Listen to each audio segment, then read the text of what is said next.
Over the course of this last semester, we covered a lot of different meditation techniques.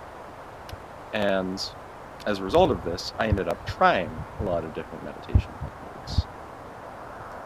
This was really interesting. I got to see a lot of different spiritual practices throughout the world. But I also think it had a negative side, which is that I continuously flip-flopped between all these different traditions and all these different styles of meditation without practicing one consistently for a long time. And I think that there's value to any of these styles of meditation that we cover, but that value can only be discovered after a committed period of practice. My issue was that I was looking for the best style of meditation as opposed to the one that would work in my particular circumstances at my present moment in life. It wasn't until the end of the semester that I found a method of meditation that I think really resonated with me. Our second to last unit was on Ruism, or Confucianism as it's called in the West. And one of the assigned readings for that unit was a set of poems by Gao Panlong called The Chants for Quiet Sitting. Um, Now, I couldn't make heads or tails of some of these poems, but one of them really stuck with me, and I'd like to read it very quickly. It's called Chants for Quiet Sitting 2. I love to sit by the river bank. It washes away the dust of the vulgar world and purifies my emotions. I see the significance of the flowing river. In solitude, my integrity is restored. In silence, the green moss gathers. In obscurity, the wildflowers bloom. A swimming fish jumps out on occasion, but the bathing gulls remain undisturbed. I'm like a stone in the river, free and joyful, both awash in clarity. The most significant part of this poem to me was two lines. In silence, the green moss gathers. In obscurity, the wildflowers bloom.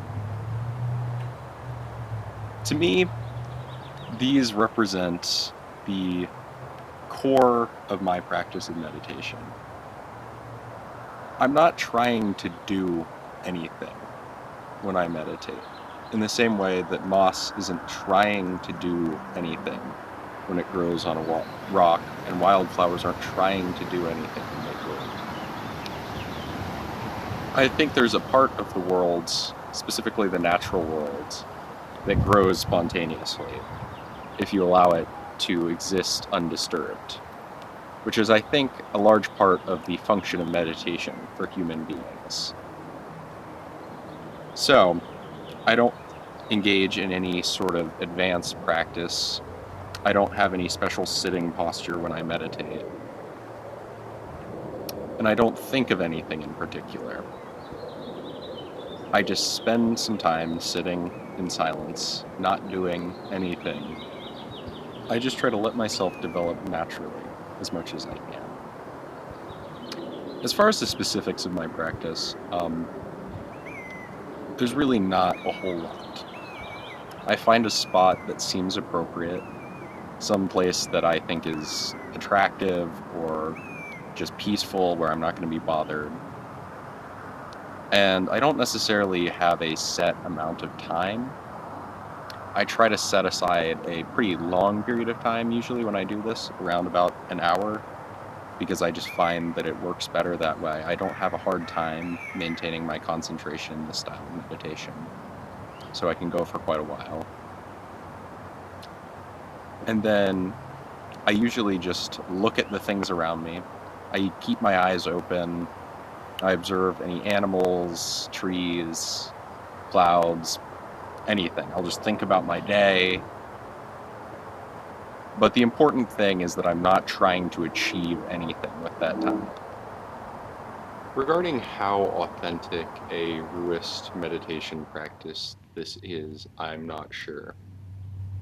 I know that many of the principles um, that I use in my meditation have been informed by things that I've read in works by Ruist thinkers. But ultimately, I'm not particularly concerned with that. The most important thing to me is that I resonate with this form of meditation and it's become an essential part of my daily life.